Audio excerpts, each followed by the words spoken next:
Very nice, I said. But why did you bring me up here? It's time for you to see the fnords, he replied. Then I woke up in bed, and it was the next morning. I made breakfast in a pretty nasty mood, wondering if I'd seen the fnords, whatever the hell they were, in the hours he had blacked out, or if I would see them as soon as I went out in the street. I had some pretty gruesome ideas about them, I must admit. Creatures with 3 eyes and tentacles, survivors from Atlantis who walked among us, invisible due to some form of mind shield, and did hideous work for the Illuminati.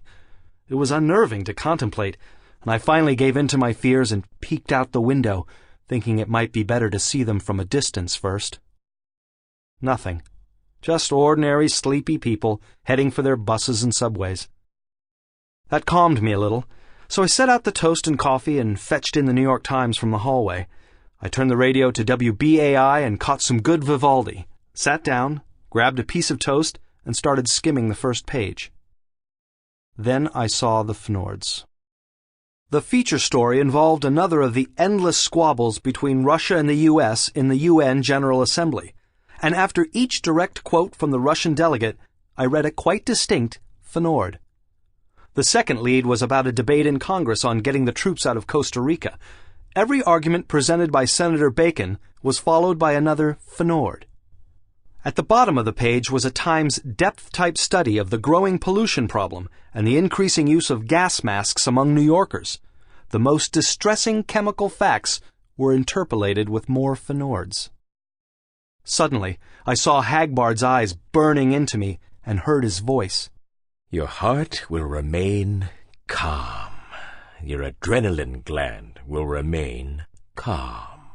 Calm all over. Calm. You will not panic. You will look at the fnord and see it. You will not evade it or black it out.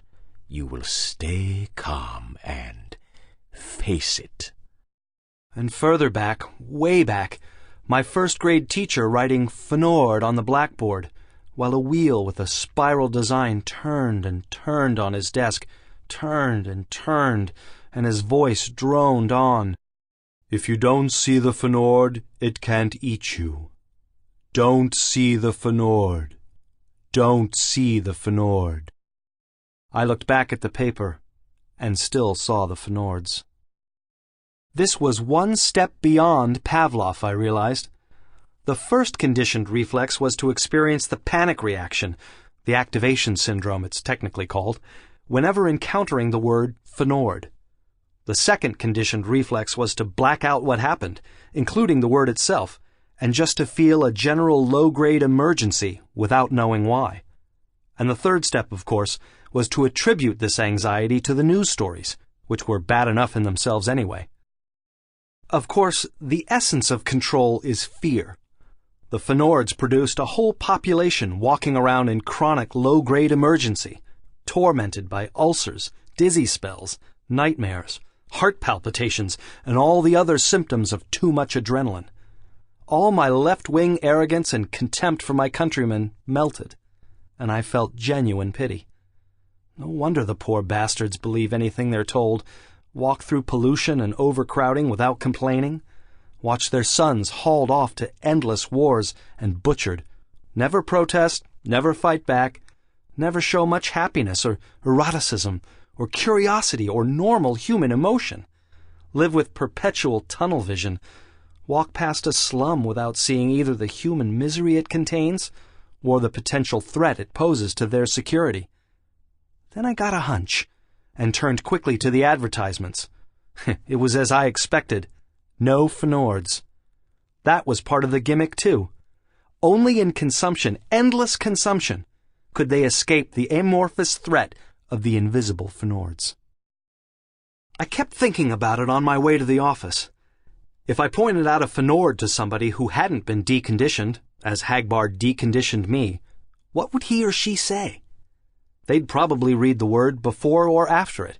No, this word, I'd say, and they would again read an adjacent word.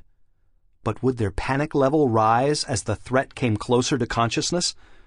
I preferred not to try the experiment. It might have ended with a psychotic fugue in the subject. The conditioning, after all, went back to grade school. No wonder we all hate those teachers so much. We have a dim, masked memory of what they've done to us in converting us into good and faithful servants for the Illuminati.